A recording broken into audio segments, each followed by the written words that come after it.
안녕하세요, 여러분. 오늘 이야기는 지금 전 세계를 충격에 빠뜨리고 있는 그린란드 사태입니다. 어제 그린란드의 수도 누크에서 무슨 일이 있었는지 아십니까? 인구 5만 7천 명 중 거의 4분의 1이 거리로 나왔습니다. 손에 양키 고 홈이라고 쓴 플래카드를 들고요. 그 다음 날 1월 18일 트럼프 대통령은 폭탄 선언을 했습니다. 덴마크, 노르웨이, 스웨덴, 프랑스, 독일, 영국, 네덜란드, 핀란드 등 8개 유럽 국가에 2월 1일부터 10% 관세를 부과하고 6월 1일부터는 25%로 올리겠다고요. 조건은 단 하나, 그린란드를 완전히 매각할 때까지입니다. NATO 동맹국에게 관세 폭탄을 던진 겁니다. 그린란드 때문에요. 유럽은 긴급회의를 소집했고 EU 대사들이 일요일에 브뤼셀에 모였습니다. 프랑스 대통령 마크롱은 받아들일 수 없다고 했고 영국 총리 스타머는 완전히 잘못됐다고 했어요. 도대체 그린란드가 뭐길래 트럼프는 NATO를 분열시킬 위험을 감수하는 걸까요? 그리고 이 사태는 어디로 향하고 있는 걸까요? 오늘 완전히 정리해드리겠습니다. 이 왜 트럼프는 그린란드를 원하는가? 자, 이제 핵심 질문입니다. 왜 트럼프는 그린란드에 이렇게 집착할까요? 제가 4가지 이유로 정리해드릴게요. 1. 지정학적 위치 GIUK 갭. 그린란드는 GIUK 갭의 중심에 있습니다. GIUK가 뭐냐면요. 그린란드 마이너스 아이슬란드 마이너스 UK 갭. 그러니까 그린란드, 아이슬란드, 영국을 잇는 해협입니다. 이 해협은 냉전 시대부터 엄청나게 중요했어요. 러시아 잠수함과 해군이 대서양으로 나오려면 반드시 이곳을 통과해야 하거든요. NATO는 여기서 러시아 군사 활동을 감시합니다. 트럼프는 1월 4일 에어포스1에서 기자들에게 이렇게 말했습니다. 그린란드는 러시아와 중국 선박들로 가득합니다.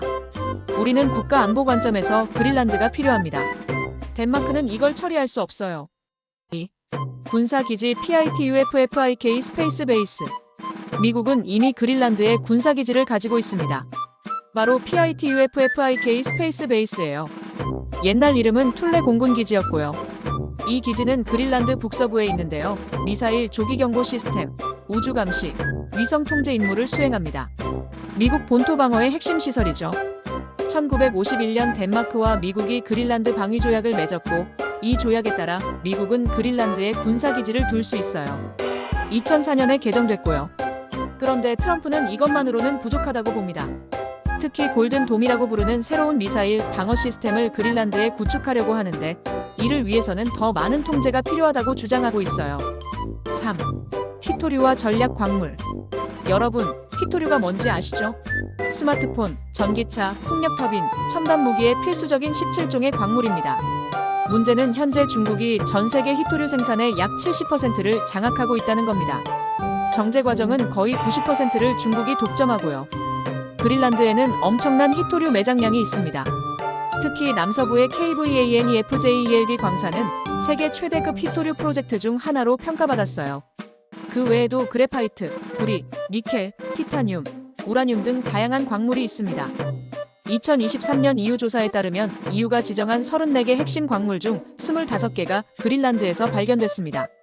트럼프의 전 국가 안보보좌관 마이크 월츠는 2024년 1월 폭스뉴스에 이렇게 말했어요. 그린란드는 핵심 광물과 천연자원에 관한 것입니다. 그런데 트럼프 본인은 다르게 말합니다. 지난달 기자들에게 우리는 광물 때문이 아니라 국가 안보 때문에 그린란드가 필요합니다라고 했어요. 제 생각엔 둘 다 맞는 것 같아요. 안보와 자원, 둘 다 중요하다는 거죠. 4. 북극 항로와 기후변화. 이게 가장 중요할 수도 있습니다.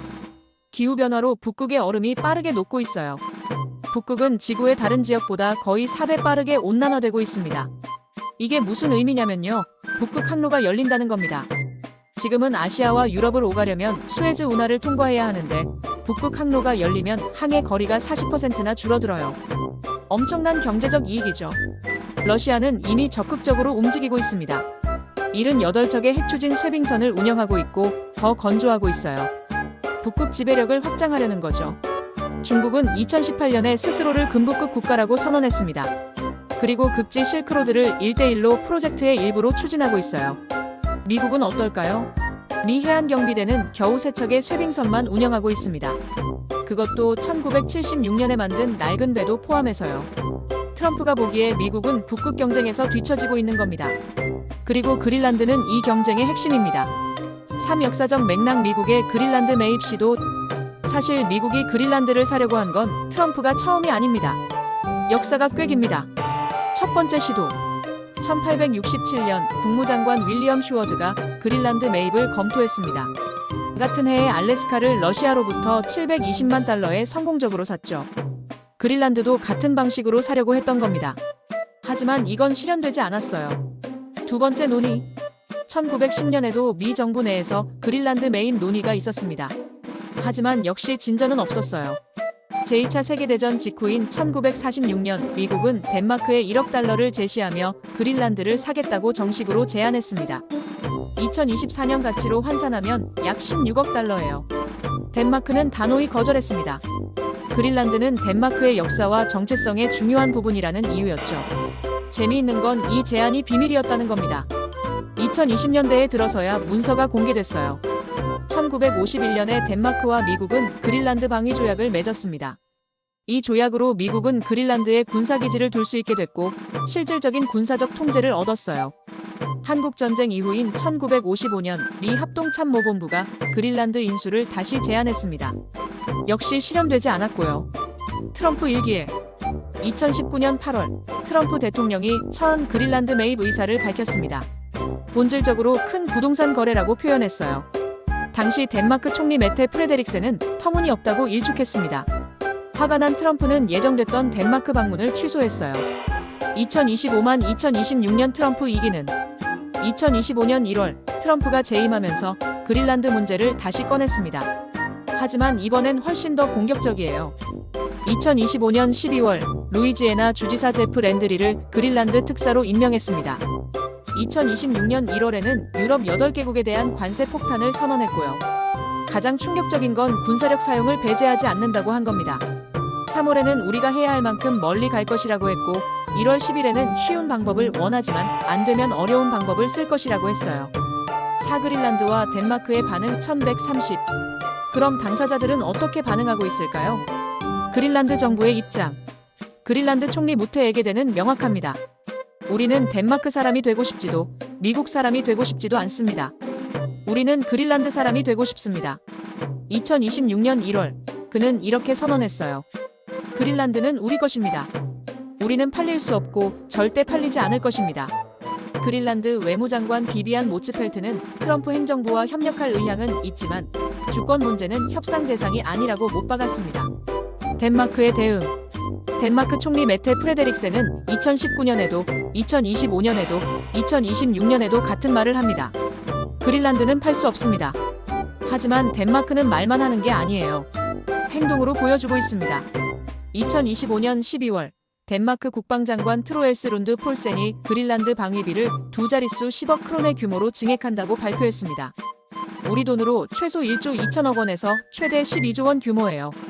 그리고 2025년 9월 덴마크는 여러 NATO 회원국과 함께 그린란드 북극해에서 수백 명의 군대가 참여하는 대규모 훈련을 실시했습니다. 아크틱 엔더런스라는 이름의 훈련이었죠. 그린란드 국민의 여론조사 결과가 명확합니다. 2025년 1월 덴마크 신문 BRLINGSK가 실시한 조사에서 그린란드인의 85%가 미국 편입을 거부했습니다. 미국인은 어떨까요? YOUGOV 조사에서 미국인의 겨우 7%만이 그린란드 군사 침공을 지지했어요. 흥미로운 건 독립에 대한 여론입니다. 2025년 조사에서 84%가 덴마크로부터 독립을 원한다고 답했어요. 2019년에 68%에서 크게 증가한 수치입니다. 즉, 그린란드 사람들은 이렇게 생각하는 겁니다. 덴마크로부터는 독립하고 싶다. 하지만 미국 것은 절대 되기 싫다. 2026년 1월 17일 대규모 시위. 어제, 그러니까 2026년 1월 17일, 누크에서 역사적인 시위가 있었습니다. 약 1만 4천 명이 거리로 나왔어요. 누크 인구가 2만 명이니까 도시 인구의 거의 3분의 1이 시위에 참가한 겁니다. 스타프 트럼프, 그린란드 빌롱즈 투 그린란드 IC 피펄, 옌키고 홈 같은 플래카드를 들고요. 같은 날 덴마크 코펜하겐에서도 수천 명이 시위에 나섰습니다. 메시지는 명확했습니다. 우리는 미국의 식민지가 아니다. 아이러니하게도 트럼프의 압박이 독립 움직임을 가속화하고 있습니다. 2025년 1월 조사에서 84%가 독립을 원한다고 답했어요. 2019년 68%에서 크게 올랐습니다. 그린란드 총리 무테에게데는 공개적으로 우리의 긴 투쟁은 완전한 독립을 향하고 있다고 선언했습니다. 2025년 의회 선거에서 독립 지지 정당들이 강세를 보였고요. 하지만 이건 덴마크로부터의 독립이지 미국 편입을 의미하는 게 아니에요. 오히려 정반대입니다. 자, 정리하겠습니다. 트럼프의 그린란드 집착은 단순한 부동산 거래가 아닙니다. 이건 21세기 냉전의 시작을 알리는 신호탄입니다. 북극은 이제 평화와 협력의 지대가 아니에요. 미국, 러시아, 중국이 군사력, 경제력, 영향력을 겨루는 새로운 전장이 됐습니다. 그린란드는 그 한가운데에 있어요. 인구 5만 7천 명의 작은 섬이 세계 패권의 향방을 좌우할 수도 있는 겁니다. NATO는 전례 없는 위기에 직면했습니다. 회원국끼리 싸우는 상황은 NATO 역사상 처음이에요. 유럽은 각성하고 있습니다. 그동안 그린란드를 정치적 민감성 정도로만 취급했는데 이제 전략적 우선순위로 격상시키고 있어요. 그린란드 사람들은 명확합니다. 우리는 덴마크 사람도 미국 사람도 되고 싶지 않다. 우리는 그린란드 사람이다. 어제 누크 거리에 나온 1만 4천 명의 시위대가 그걸 보여줬어요. 앞으로 어떻게 될까요? 제 예상은 트럼프가 결국 실리를 택할 거라는 겁니다. 관세를 철회하고 대신 그린란드와 덴마크의 대규모 투자와 안보 지원을 약속하는 거죠. 하지만 상처는 남을 겁니다. 대서양 동맹의 신뢰는 이미 손상됐어요. 그리고 북극 경쟁은 계속 격화될 겁니다. 여러분은 어떻게 생각하시나요? 트럼프가 정말 그린란드를 손에 넣을 수 있을까요? 아니면 이건 협상 전술일 뿐일까요? 댓글로 의견 남겨주세요. 오늘 영상이 도움이 되셨다면 구독과 좋아요, 알림 설정 부탁드립니다. 다음 영상에서 더 깊이 있는 분석으로 찾아뵙겠습니다. 시청해주셔서 감사합니다.